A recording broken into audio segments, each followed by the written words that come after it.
Buenos días, me llamo Javier García Campayo, soy el director del Máster de Mindfulness de la Universidad de Zaragoza, máster que lleva 10 años, es el más antiguo de una universidad hispanoparlante, y es en ese contexto que vamos a celebrar unas jornadas de recuerdo, de celebración, y hemos invitado a los pioneros de la meditación a nivel internacional. Por eso estarán, por ejemplo, John Kabat-Zinn o Fernando de Torrijos, que fueron los padres, los iniciadores del mindfulness.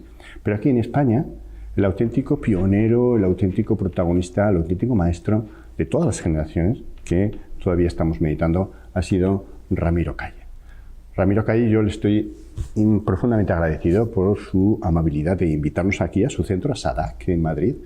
Y con él vamos a hablar de muy diferentes temas, pero sobre todo de su experiencia con la meditación, con los maestros, sus inicios en una España absolutamente cerrada. Vamos a hablar de todo esto, Ramiro. Hola Javier, me alegra muchísimo conocerte. Tenemos además un gran amigo común entre otros muchos que es Agustín Paniker. Sí. Y por fin podemos ahora estar ya un tiempo considerable juntos. Te ruego que me preguntes absolutamente de todo lo que quieras y que sepas que es un placer que podamos debatir sobre estos temas. Muchísimas gracias, Ramiro. Entonces, yo te invitaría a empezar por este aspecto. Nosotros cuando empezamos el máster ya era bastante complicado, y estamos hablando hace 4 días, cuando tú empezaste a divulgar, ¿no? La meditación, el yoga, meditación oriental, budista, hinduista, etcétera, conocer los maestros, escribir libros. Él ha escrito decenas de libros, he estado más de 100 veces en Asia, en India. ¿Cómo fueron esos inicios en esa España de la postdictadura, donde el país estaba cerrado? Era imposible conocer nada de todo esto. Yo tuve una inmensa fortuna, que es tener una madre que era muy avanzada para su época, era hija de escritores, era una mujer extraordinariamente culta, y desde niño ya comenzó a interesarme por la literatura y especialmente también por Oriente, por la India, por Buda, por Lao Tse y otros grandes iniciados. O sea, ya desde muy niño me fui impregnando de ese espíritu del Asia espiritual y de la India eterna. Después, a los 15 años, conocí, ahora voy ya a cumplir 79, a los 15 años, conocí a un mexicano que se llamaba Rafael Masciarelli, que estaba ya muy introducido en el estudio, en la indagación de todas las técnicas orientales de autorrealización. Comenzamos a indagar, mi hermano Miguel Ángel, que era mi hermano más cercano a mí en edad, él, Rafael y yo, sobre estos temas muy a fondo, y eso ya despertó en mí el máximo interés que te puedas imaginar, no solo por el yoga, el zen, el taoísmo, el tantra y por supuesto la meditación. A esta cadena de causalidades, de afortunadas sincronicidades, se sumó que vino a las afueras de Madrid a radicarse un profesor hindú de yoga. Mi madre comenzó a asistir a sus clases y luego también me llevó a mí. Entonces, por diferentes partes, afortunadamente, ya empecé a poder relacionarme con todo lo que es la mística oriental en su mayor amplitud.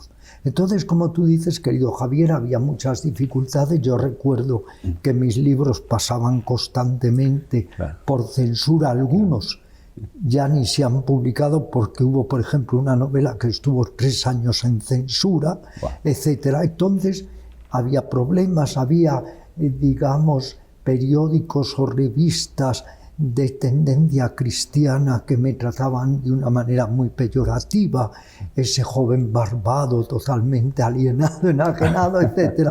Pero yo, a pesar de todo, pues seguía profundizando en todas estas místicas. Estaba de alguna manera conectado con sociedades esotéricas de todo tipo, conocía las librerías más o menos clandestinas que había en Madrid, formé pequeños grupos de personas interesadas en estos temas y a modo anecdótico, Javier, contar que fundé una academia de yoga por correspondencia que se llamó Asana, luego di clases de yoga a domicilio y en enero del 1971, con la magnífica profesora de yoga Almudena Urie, fundamos este centro, por el que ya han pasado más de 600.000 personas y que llevamos 51 años funcionando. También decirte que durante infinitos años, muchos años, decíamos SADAK, Centro de Yoga y Orientalismo. Luego se ha ido dejando en Centro de Yoga porque es más, digamos, funcional, ¿no? Sí. Pero ¿por qué le llamábamos Centro de Yoga y Orientalismo? Porque durante años hicimos infinidad de actividades aquí, además de dar las clases de yoga físico y de yoga mental. Hacíamos pequeños encuentros con médicos, venían lamas, venían yogis de la India, venían swamis. Fundamos durante años un círculo de estudios budistas que se llamó Círculo de Estudios Budistas Narada. Nos daba el nombre el abad de un monasterio muy importante de Sri Lanka, el monasterio se llamaba Vajirarama. En este círculo de estudios budistas también estaba como fundador Amadeo Soler Leris, que ya habrán leído sus traducciones magníficas y comentarios, y proyectábamos películas de cine de la India, hacíamos todo tipo de actividades orientalistas. Sí, hubo al principio muchas dificultades, te puedo decir que hasta que conseguimos 80 alumnos, pues tardamos 2 años, pero los conseguimos, aunque dábamos clase Almudena y yo, entonces solo en los dos, 11 horas diarias. Y eso que yo ya había comenzado a publicar, ya había publicado 3 libros o 4 con una editorial catalana, un libro que me acuerdo que se llamaba ABC de la hipnosis y la relajación, otro ABC de la filosofía oriental, un libro, mi primer libro de yoga que ahora se ha reeditado, que se llamaba Yoga, Refugio, Esperanza.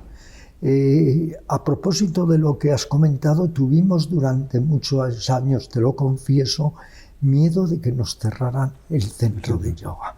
Siempre estábamos un poco, como se dice, con el alma en vilo, porque veíamos que éramos como salmones que estábamos nadando contra corriente y que el ambiente no era muy favorable. Pero también, Javier, te voy a decir algo que merece la pena ser reseñado. Había infinidad de menos practicantes de yoga, pero eran más sólidos, eran más serios, porque no era esta moda ahora del postureo, esta obsesión por la postura. Entonces, muchos menos, pero más serios. Esta moda del yoga, por un lado, ha beneficiado que el yoga sea infinitamente más conocido, pero por otro lado ha dado lugar a todo tipo, como dice Agustín Paniker, de charlatanes, de embaucadores, de personas que no tienen ningún interés real por lo espiritual. Qué interesante. Yo creo que nuestros lectores ni se imaginan, los más jóvenes, el tema de la censura, que estaba en todo el funcionamiento, ya sea libros, películas, etcétera, pero era más en aspectos políticos, pero incluso en algo tan cultural, religioso, como podía ser esto, también lo habían... También. Era increíble, ¿no? Yo me proveía de libros que traía de Francia, de Inglaterra y sobre todo de Venezuela, Colombia y Argentina. 3 libros míos, 4 libros míos los publiqué con una editorial muy célebre, argentina sobre todo, muy célebre en aquella época porque solo se dedicaba a estudios orientales, que era, como sabes... Editorial Kier, imagino. Todos los de la época conseguían los libros de budismo tibetano, de tal, Editorial Kier. Y ¿sabes qué sucedía aquí? Solo dejaban libros muy light de Hatha Yoga, que ni siquiera era Hatha Yoga, porque eran solo posturas y respiración, y nada claro de Raja Yoga, de meditación, no te digo de budismo, claro, era la bestia negra, una doctrina, que se dice que no es una religión, que no hace referencia a Dios ni a un principio fijo en el ser humano, al alma, esa era vista como lo peor de lo peor. Y te diré también una cosa, durante años y años teníamos constantemente en contra a la Iglesia institucionalizada, porque esto sí que hay que reseñarlo, Javier, y esto sí que es paradójico. Tú sabes el enorme movimiento meditacional y contemplativo que ha habido en el cristianismo. Sí, sí, sí. Yo es raro el día que no lea textos de místicos cristianos, que voy alternando con místicos sufíes, etc. Bien, no sabes en cuántos programas, entre comillas, me enfrentaba a religiosos, fueran jesuitas, jerónimos, agustinos, etc., sobre estos temas, porque ellos iban en contra sistemáticamente de la meditación. Y yo les diría, pero bueno, si tenéis un movimiento contemplativo enorme, claro. Bueno, pues no, para ellos la interiorización, la introspección, la meditación, eso apartaba de la verdadera religión cristiana. Luego les teníamos siempre también muy en contra.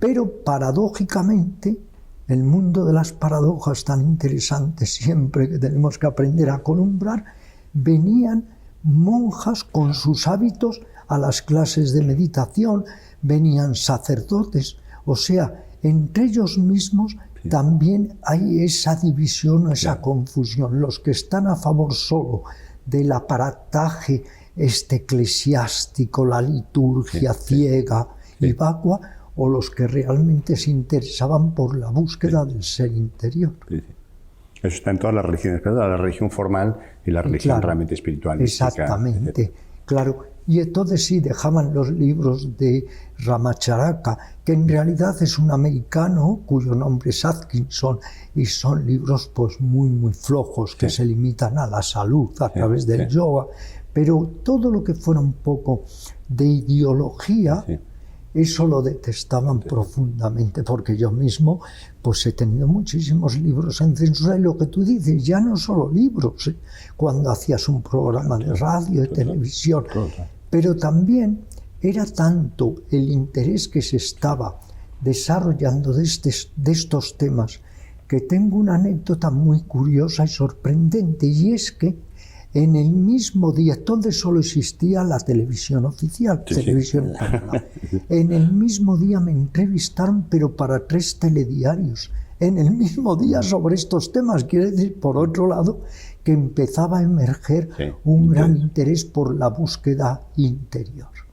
¿Y cómo das el salto, Ramiro, a irte a Asia, a India, sobre todo, ¿no? Conectar con esos maestros, escribir? Yo he leído varios de tus libros sobre grandes maestros del hinduismo, del budismo, etc. ¿En qué época fue? ¿Qué años tenías? ¿Cómo surge ese interés en ir allí y de escribir los libros? Cuéntanos un poco. Tú, como un avezado psiquiatra que eres, sabes el poder de la obsesión, ¿no?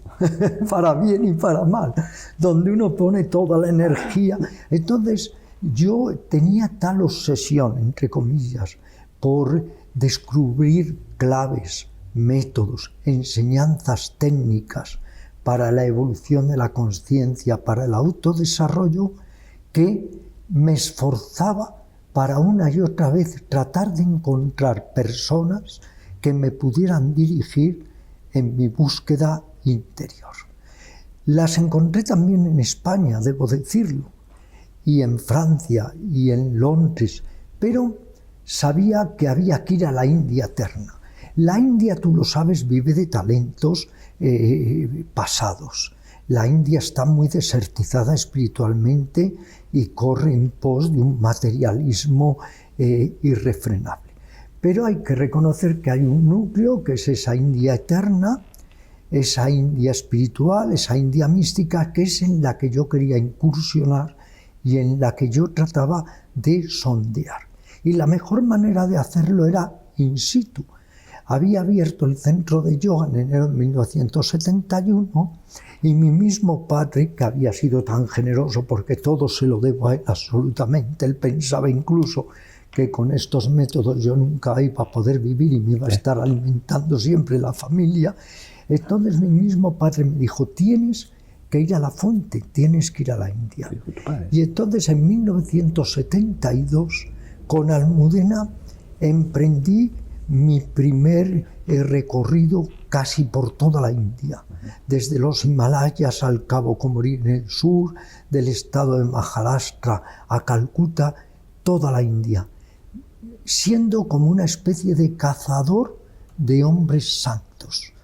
Ella era bilingüe, habla perfectamente inglés, y entonces ella nos servía siempre de enlace y de traducción. Y también llevaba un experto en lenguas que murió 20 lenguas, siquinés, tibetano, guyarati, etc.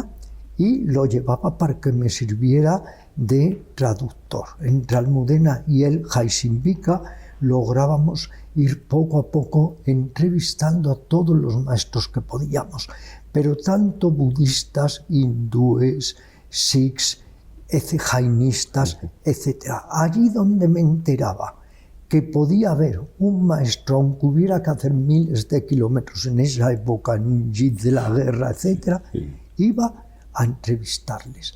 Y mi primera pregunta, Javier, siempre era una que tú te habrás hecho muchas veces y todos los buscadores nos hemos hecho.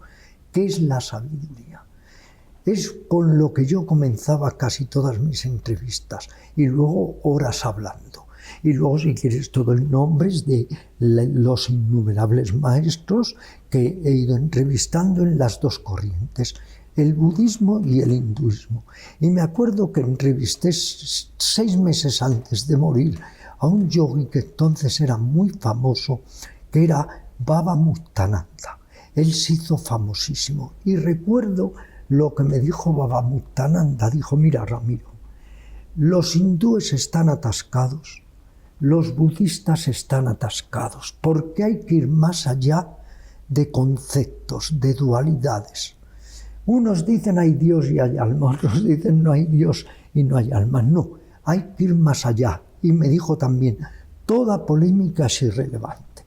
Eso que muchas veces hacemos todos, tratar de convencer a los demás de nuestras ideas, en realidad eso es desertizante e improcedente. Pero sí, fuimos acumulando innumerables entrevistas, muchas de las cuales están, como tú mismo has mencionado, pues en libros, por ejemplo, varios libros que tiene Agustín Paniker en Kairos, son todo entrevistas con monjes, con lamas, con sabios budistas, con grandes maestros hindúes. Mi manera de trabajar siempre era la misma. Para una minoría les escribía y contactaba previamente a ver si me concedían la entrevista. Para la mayoría me presentaba in situ, me enteraba, hay un maestro ahora en Rishikesh, hay un maestro en Gangotri, iba y trataba de encontrarlo y de visitarlo. Así conseguí entrevistar en esa época a la que era la yogi más célebre de toda la India, que era Ananda Maji, que tenía 10 millones o 15 millones de seguidores. E iba entrevistando a sadhus también, porque mi manera de trabajar siempre era la misma, coger un jeep y perderme por los caminos de la India e ir buscando todo tipo de personas espirituales. A veces la decepción era muy grande, unas veces porque me trataban con desprecio. Recuerdo cuando entrevisté a Sri Yogendra, que era muy célebre en ese momento porque él fue uno de los primeros maestros de yoga que se fue a Estados Unidos y que trató de uncir lo que es la ciencia con el yoga.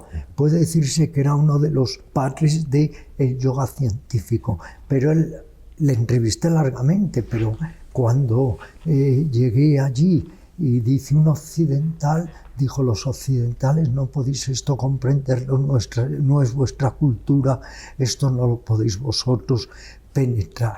Otras veces pues iba a culturistas que se presentaban como grandes maestros de yoga y que eran campeones de culturismo, no tenían ni idea del yoga, pero como el yoga ya empezaba a vender ¿Qué hacían?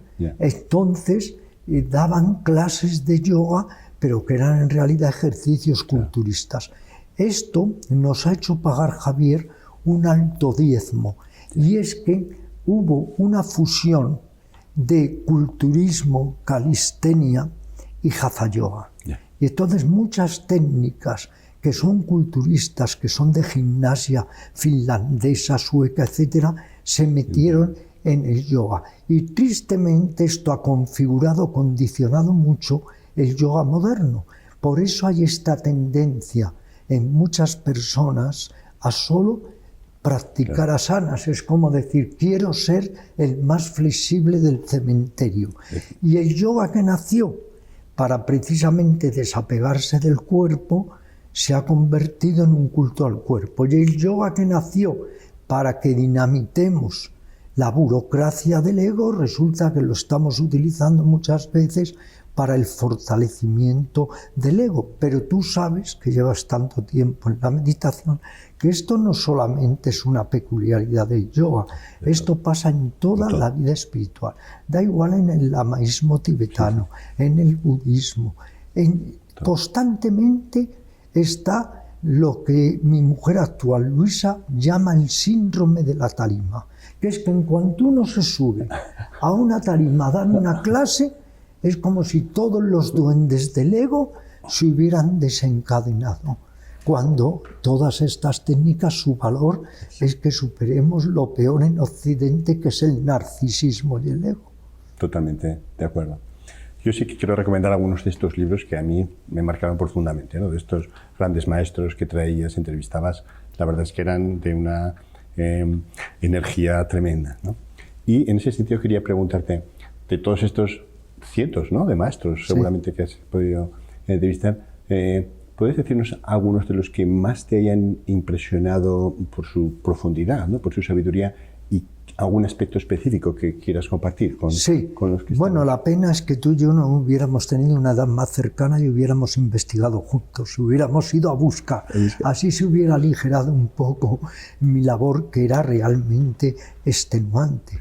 Me acuerdo que en los primeros viajes, que eran los más duros, pues como dormíamos Almudena y yo 4 horas y ella era la traductora, llegó un momento en que aquello resultaba realmente extenuante, porque no perdíamos ocasión. Es que veíamos a un sadhu por la calle, que igual era un simple pordiosero, un mendigo muchas veces, pero queríamos siempre entrevistarle. Yo te debo decir, ahora estoy escribiendo un libro que será polémico, ya el título resulta llamativo, me lo has comentado, que es: todo el mundo habla de Buda, pero nadie le sigue. Tú lo sabes muy bien. Hablar por hablar es muy fácil. Soy budista, o soy tántrico, soy taoísta, soy yogi. Entonces, yo te debo decir, y lo confieso en este libro, y siempre lo he confesado, yo soy muchísimo más proclive al budismo de viejo cuño, lo que se llama el Theravada, que al budismo Mahayana o al Tantrayana o al Vajrayana. ¿Por qué? Porque considero que dentro de lo que se haya podido también adulterar o distorsionar la enseñanza de Buda, aquellos primeros textos, el canon Pali, son los más genuinos, son los que más nos trasladan las enseñanzas de Buda. Entonces, a lo que yo más he accedido y he entrevistado es a muchos maestros budistas. Yo he encontrado una sabiduría sin igual, por ejemplo, entre los maestros budistas de Sri Lanka. He visitado una treintena de veces Sri Lanka y he ido una y otra vez a estar con ellos horas y horas sacándoles mucho material. Y ahí sí te puedo citar a Nyanaponika Thera, que era un monje alemán que luego se nacionalizó cingalés. Y sus textos son únicos: el corazón de la meditación budista, el poder de la atención, las raíces del bien y del mal, los estados sublimes de la mente. Son textos únicos. Él vivía aislado en una ermita, en una montaña cerca de Kandy, donde está la reliquia, el diente del Buda, y yo 1, 2, 3 veces al año acudía allí a entrevistarle. Y él accedió a que Almudena tradujera toda su obra al castellano. Y afortunadamente tenemos sus libros, que son únicos, en castellano. Otro gran maestro con el que tuve mucha relación, incluso viví unos días en mi casa cuando vino a darnos un curso de Vipassana aquí al centro de yoga, era Pilladasitera. Pilladasitera tiene dos libros únicos. Uno es El antiguo sendero del Buda y el otro es La meditación budista. Era un monje cingalés que, a diferencia de Nyanaponika, viajaba mucho e iba expandiendo la doctrina. He entrevistado allí muchas horas al que se dice que era un auténtico arahat o iluminado viviente, que era Nanda Maitreya. Quien me puso mi nombre budista fue Naradatera, que era el abad del monasterio Vajiralama en Sri Lanka y que formó parte con nosotros, nos dio su nombre, como te he dicho, para el Círculo de Estudios Budista Narada. Han sido tantos, Kasapatera, Madige, Mahindra. Yo he tomado refugio con tres maestros budistas. Uno es el Lama, el Alto Lama Kalu Rinpoche, el otro es Pilladasitera y el otro era el abad de otro monasterio, el venerable Mahinder. Pero esto es por el lado budista, pero por el lado hindú, durante años y años estuve viajando a Rishikesh a entrevistar al sucesor directo de Sivananda, que era Swami Chidananda. Le he hecho innumerables entrevistas a él y al secretario del Ashram La Divina Vida, que es Swami Ritahananda. Luego aprovechaba, para no alargarme más, para también hacer incursiones por Europa. Por ejemplo, la Ramakrishna Mission tiene una sede a medio centenar de kilómetros de París, que dirigía Ritahananda, iba a entrevistarle. En Londres entrevisté a Christmas Humphreys, que entonces era muy famoso porque era el presidente de la Sociedad Budista de Inglaterra. Él sobre todo destacó por sus libros de Zen. También le entrevisté. Donde quiera que me enteraba había alguien, iba a entrevistarlos. Pero mis grandes maestros de aquella época fueron una serie de maestros hindúes y otra serie de maestros budistas. También he entrevistado, no te imaginas, infinidad de lamas, incluido 5 horas, 4 horas y media, el Dalai Lama, lamas de todo tipo, a todas las cabezas de las tradiciones de lamas. Les he entrevistado a Dudjom Rinpoche, Dalai Lama, Sakya Trezin y otros. Iba absorbiendo y me convertí en lo que llamaría Jung, un intermediario gnóstico. Lo que yo tomaba, lo pasaba a través de artículos, de programas de radio, de, sobre todo, claro, libros. ¿Y cómo sientes tú que ha cambiado los estudiantes, ¿no? Los buscadores de la verdad? Decías que antes eran más comprometidos. A mí esa impresión me da también en general, ¿no? Que en aquella época tan complicada la gente que buscábamos de verdad. Exactamente, tienes toda la razón. También a ti quizá ya no te haya cogido tanto esa época, pero en mi juventud había muchas tertulias, si quieres medio clandestinas, nos reuníamos a hablar de Dios, del no Dios, del espíritu, del ser, de la meditación, de la concentración. Quizá como no había televisión, era una forma infinitamente más rica y productiva espiritualmente de pasar el tiempo. Había más fermento, incluso, fíjate, en librerías, en libros, en ediciones. Pero ahora me voy a permitir decir lo que dice un antiguo alumno mío que lleva conmigo 30 años, que además ha tenido una editorial, Años de Vedanta. Al final la ha dejado porque ni Ramana Maharshi vende, aquí ya no vende de estos temas nadie, ¿no? Pero es significativo lo que dice porque lleva toda su vida en la búsqueda espiritual, y dice, mira Ramiro, no nos engañemos, hay que ser realistas. Muchos hacen asanas de yoga. Esto se dice que 20 o 30 millones. Pero si la gente con verdadero interés espiritual la pudiéramos unir en España, no llenarían ni el campo de fútbol del Barcelona o del Madrid. Seguro. Ni siquiera. Seguro. Porque sí, muchos hablan de esto, otros leen, otros polemizan, pero Javier, ¿quién se sienta a meditar 1 hora por la mañana y 1 hora por la tarde?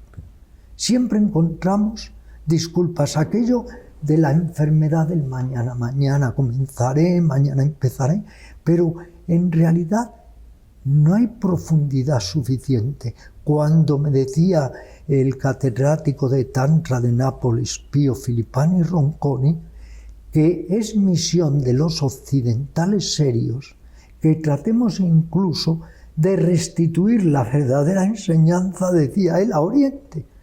Porque es que, claro, si aquí está todo devastado, es que en Oriente también. Yo creo que tienes absoluta razón, ¿no? Es un cambio de paradigma increíble. ¿Qué mensaje te ha impresionado más de estos maestros?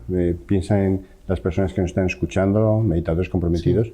Sí. ¿Qué les dirías sobre la práctica? Sobre la práctica, donde piensas que podrían enfatizar, y también si piensas que deberían buscar maestros de alguna forma, donde me gustaría alguna te voy idea a tuya. decir, Javier, pero te contesto enseguida, Sí. pero algo quiero antes comentar contigo. Toda esta explosión, que yo he seguido, claro, muy de cerca, porque además yo iba a Bali, a Katmandú, a Goa, a todos los sitios donde nació el movimiento hippie, ¿no?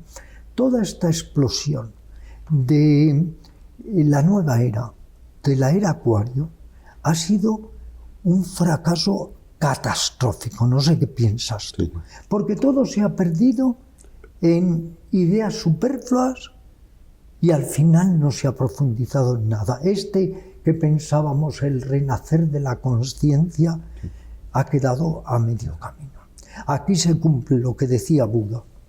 Tú eres tu propio refugio, ¿qué otro refugio puede haber? O cuando Buda decía, sé una luz para ti mismo. Eso por un lado. Y luego algo muy significativo, no sé esto cómo habrá sido en tu ciudad, en otros sitios que hayas visitado al dar conferencias, etc. Aquí, durante el confinamiento, la gente empezó a decir, esto va a ser un cambio de paradigma, sí. Vamos a cambiar, ahora vamos a valorar las cosas sencillas, ahora nos vamos a dar cuenta de que todos estamos en jaque y puede ser jaque mate en cualquier momento. Parecía que algo iba a cambiar. Bien, no solo no ha cambiado nada, sino visto de una manera totalmente fría, objetiva, ecuánime, ha cambiado para mal. Es como si la gente después del confinamiento dijera, a vivir que son 2 días. Carpe diem. Sí, como diría Rimbaud, el largo desenfreno de los sentidos, menos conciencia. De hecho, yo, Javier, pulso, claro, todos los centros que hay de enseñanza oriental. Un tanto por ciento impresionante han cerrado. Otro tanto por ciento están solo abocados al online, se ha perdido la enseñanza presencial. Luego no ha habido ningún cambio. Entonces la pregunta que te hago ahora yo a ti, sirvo de entrevistador.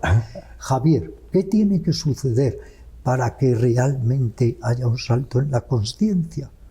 No lo sé, porque realmente lo que dices, ¿no? Si la situación que hemos vivido tan compleja como es la pandemia, no, yo también era de los que pensaba que esto facilitaría un cambio de paradigma, pero es verdad que no se ha visto, no se ha visto. Nada, ¿eh? Lo que ha hecho es que la gente diga, no sabemos lo que va a pasar, vamos a disfrutar que... Y ya está. Luego, fíjate, hablando de Buda, que para mí ha sido el hombre más lúcido de su época, de muchas épocas, él decía que la prisión está en el deleite sensorial. Eso es lo que produce el deseo, que a su vez produce el apego, el aferramiento, un largo etcétera de miseria, sufrimiento, división, guerras, un largo etcétera. Bien, si cada día nos abocamos más al deleite sensorial. Si solo miramos hacia afuera, pero ya nunca hacia adentro, nos iremos alienando. Eso también lo previno Jung cuando dijo: un exceso de externalización nos irá cada día enajenando más. Luego, a lo que tú me has preguntado, yo diría que lo primero es parar, encontrar un momento para parar. Cuando yo llegué la primera vez, en 1972, a Katmandú, fui a entrevistar a un yogi llamado Yogi Harivar Baba, que vivía siempre en una cueva. Y llegué hasta él, me asomé, él estaba abajo de la cueva, y me miró y me dijo: el secreto está en parar. Fueron sus primeras palabras: el secreto está en parar. Pues yo creo que esto es esencial, que si no nos convertimos en caballos de carreras que al final nos destripamos. No solo mirar hacia afuera, no solo tratar de mejorar nuestra calidad de vida externa, sino mirar hacia adentro y mejorar nuestra calidad de vida interna. Como decía San Juan de la Cruz, en la casa de la nada nunca el alma está penada. Tendríamos que comprender esto, lo importante que es vaciarnos. ¿Cómo? Afortunadamente nos han dejado mapas espirituales, los más grandes cerebros de la humanidad, y podemos utilizarlo en las enseñanzas, el Dharma que llamamos, los métodos y sobre todo la práctica de la meditación. También diría, a propósito de aquello a lo que me has invitado a hablar, que meditar nos enseña a meditar, esto tú lo sabes muy bien con tu carrera, y que lo importante es no negociar con la meditación. La gente negocia. ¿Qué voy a conseguir? Hoy he meditado peor que ayer. ¿Meditaré mañana mejor o meditaré peor? ¿Qué me va a dar la meditación? Pero si la meditación te está dando todo en el momento presente. Cuando yo comencé con el centro de yoga, yo meditaba mucho para poder luego llevar a cabo esta empresa. Y vino a entrevistarme un periodista. Y yo le hablé mucho de la meditación. Y entonces me dijo: tanto meditar, te vas a volver loco. Y yo le dije: no, el que se va a volver loco eres tú por no meditar. Entonces, entender que la meditación es una herramienta única y preciosa. Pero claro, si te dan la mejor medicina y la dejas olvidada en el cajón de la mesilla, no sirve para nada. Meditar.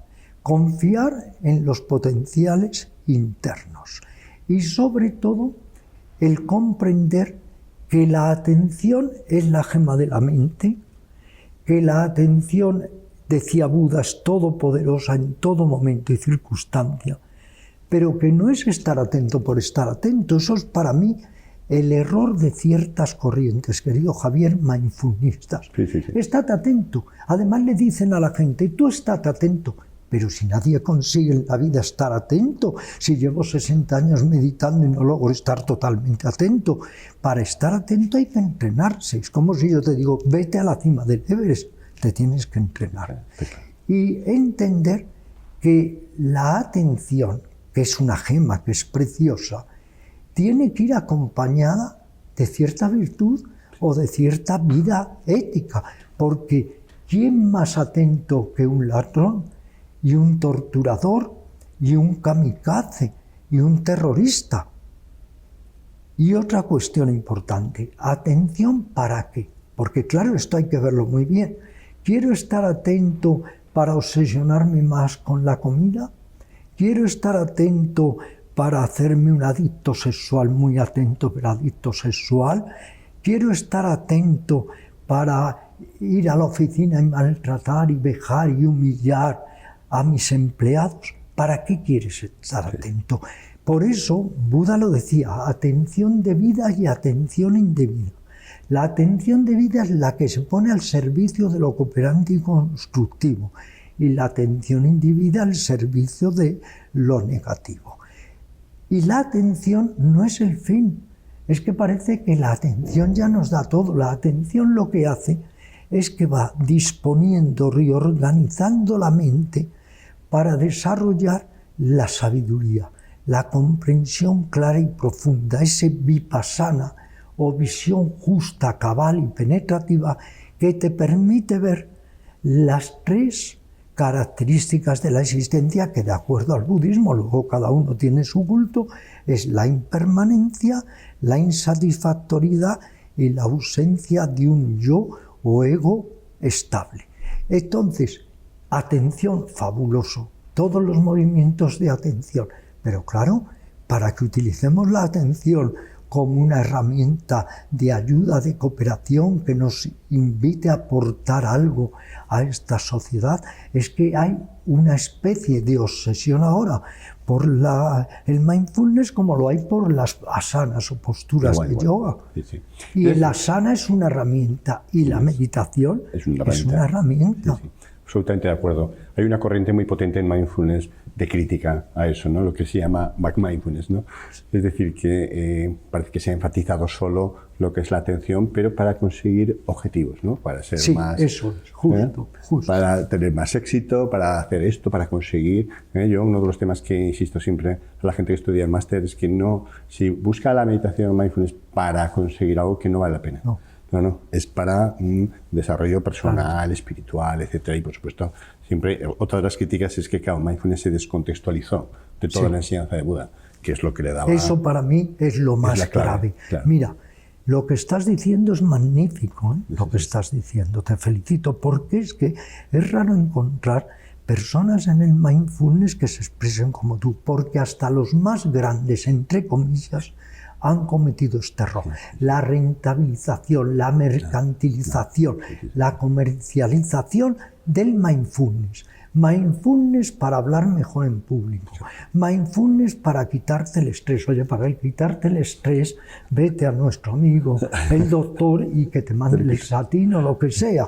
Entonces, mindfulness para ser más aguerrido, más antipático, más asertivo. Entonces, pero es que ese error lo han cometido los mundiales mindfullistas, cuidado, lo han cometido. Han vendido el mindfulness. Han vendido, sí, absolutamente. Esto es muy triste, absolutamente, pero lo han vendido. Y luego algo que tú has dicho, ¿cómo pueden desgajarlo de la auténtica enseñanza? Esto es, te voy a decir, mira, estuvo muy de moda un tiempo, en una época, el entrenamiento autógeno de Schul. Pero Schul, este neurólogo berlinés, tuvo la honestidad en su libro de decir, este método está inspirado en la relajación del yoga.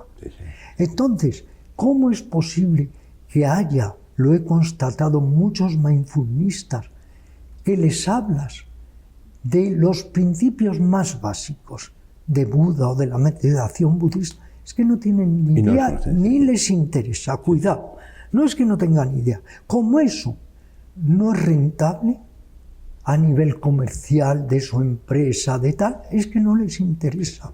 Es la utilización del mindfulness para ser más poderoso, fortalecer tu ego, ser más seductor en una reunión de trabajo. Totalmente. Entonces eso es lamentable. Es que tú me alegra mucho que estés en esta línea, porque es que si no, esto se ha convertido en la misma traición a Buda. Si Buda levanta la cabeza y se da cuenta de lo que está sucediendo... Nosotros uno de los temas que insistimos mucho en el máster es la conexión con la tradición. Esto no tiene sentido si no está ligado a la tradición, a la tradición budista, a la tradición hinduista, a la tradición meditativa de todas las religiones, ¿no? Y por eso siempre traemos a maestros Zen, de Sri Lanka, etcétera, para que la gente pueda conocer el origen. O sea, mindfulness es, pero hay que conectar con la raíz, con el origen. Sí, absolutamente. De acuerdo, ese porque es un gran error. Se desgaja. Lo mismo está pasando hace muchos años con las posturas de yoga. La gente va a hacer posturas, pero ni sabe por qué tradición, ni por qué se hacen, ni cómo nacieron, ni para qué se hacen. No está conectado con los aspectos éticos, como muy decías, un tema clave, etcétera. Claro. Lo que tú sabes, el triple entrenamiento, triple disciplina, la virtud o moral genuina, la concentración o meditación y el despliegue de la sabiduría. Y luego algo, Javier, que es interesante, también que le podríamos decir a los practicantes. El practicante tiene, y lo entiendo, esa especie de obsesión por decir, me está sirviendo. Hay una fórmula para que él se autoexamine y se indague si le está sirviendo. Si llevas 15 años meditando y resulta que sigues teniendo el mismo arrebato de celos, la misma avaricia, el odio, fricciones, algo falla, hijo. Algo falla. A lo mejor es que no tienes que hacer meditación, sino previamente una terapia con un psicoterapeuta riguroso.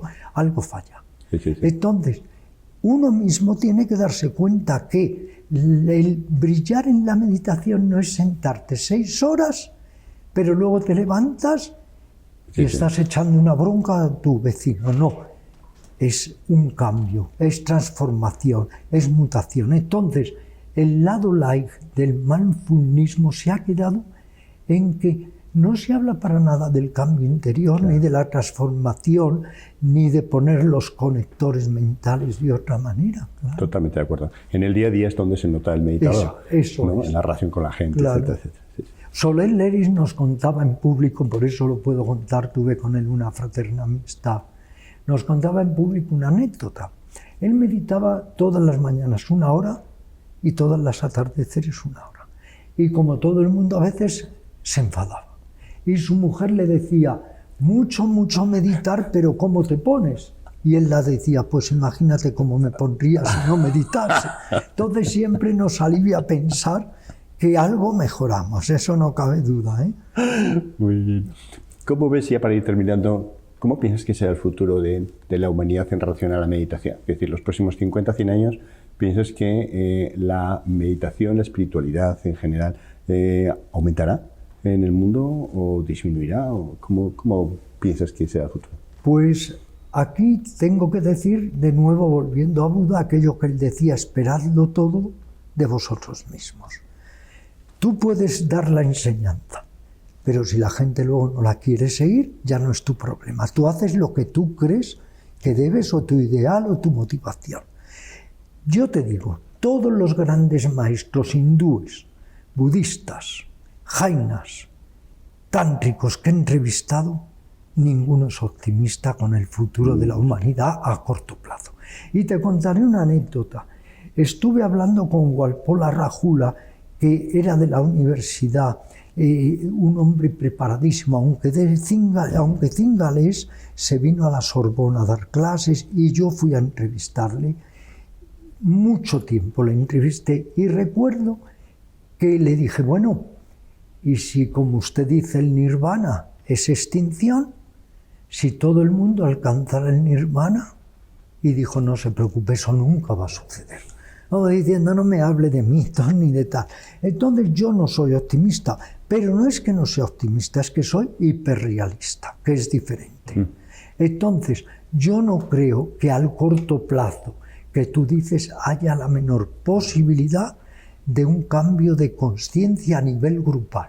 Hablar de una conciencia planetaria no lo entiendo, pero individualmente sí. Igual que una vela enciende otra vela, pues poco a poco se va expandiendo y cada día habrá más personas que estén en esta línea de trabajo. Pero es muy difícil que eso trascienda. Y tú fíjate una cosa, suponte que a ti y a mí nos meten en un dormitorio con 1000 personas durmiendo. Y de repente, de madrugada, nos despertamos un momento, pero por mimetismo y contagio nos volvemos a dormir. La cuestión es, somos como salmones, siempre nadando contracorriente en la vida espiritual más como hoy está. Ni podemos, digamos, confiar en lo institucionalizado, ni podemos confiar en los poderes fácticos. Los gobernantes, como decía Jesús, son ciegos conduciendo a otros ciegos y todos al barranco. ¿En quién confías? Yo le pregunté también a Pío Filippani y Ronconi, al catedrático, ¿a dónde asirse? Y dijo, agárrese a usted mismo, no hay otro. Agárrese a usted mismo. Entonces, yo, salvo que hubiera una catástrofe mayúscula, ya no sé si eso removería la conciencia, la cuestión está muy difícil. No me extraña que ya hace décadas Hermann Hesse dijera, no creo en absoluto en los valores de esta época, porque es que es verdad, todo tiende a ¿qué? Alimentar el narcisismo, el ego, la competencia brutal, y como decía Krishnamurti, donde hay competencia no puede haber amor, el afán de posesividad. Al final, las tres raíces de lo perverso que decía Buda, de lo insano, siguen ahí en el hombre más que nunca, en el ser humano: la ofuscación, la avaricia y el odio. Por eso, si alguien me dice, tengo que meditar, le digo, no por el bien ya de los demás, luego harás una aportación a tu entorno, pero medita por ti, porque podemos convertir la mente en un estercolero o en un jardín. Totalmente.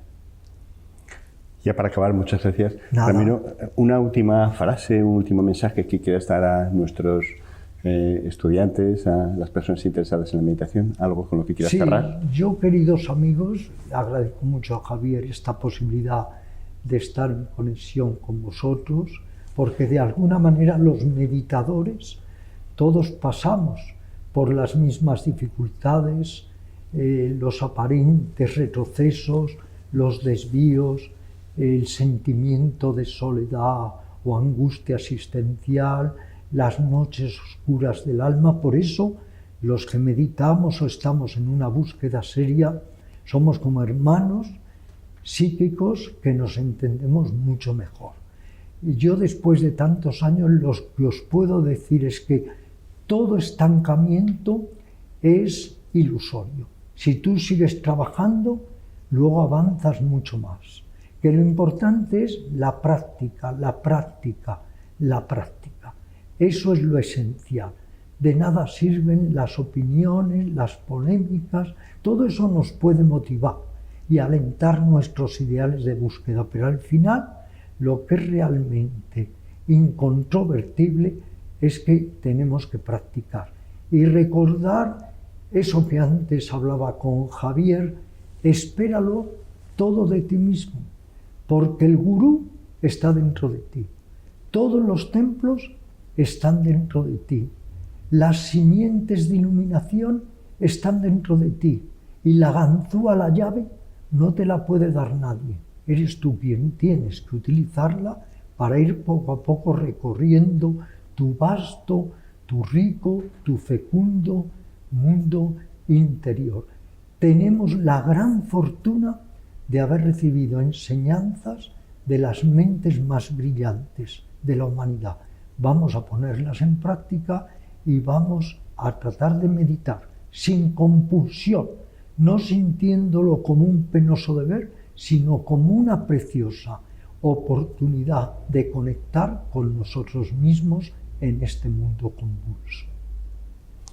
Muchas gracias. Javier, te agradezco infinito que hayas venido. Espero que tengamos ocasión de volver a encontrarnos y charlar, y me gusta mucho y te felicito de corazón. Me ha dado una gran alegría que estés en esa línea de reconocer un poco los orígenes, las raíces del mindfulness, y el no utilizar una herramienta que es para desarticular el ego, no utilizarla espuriamente al revés para fortalecer poder sobre los demás, porque eso ya es el máximo del mercenarismo espiritual.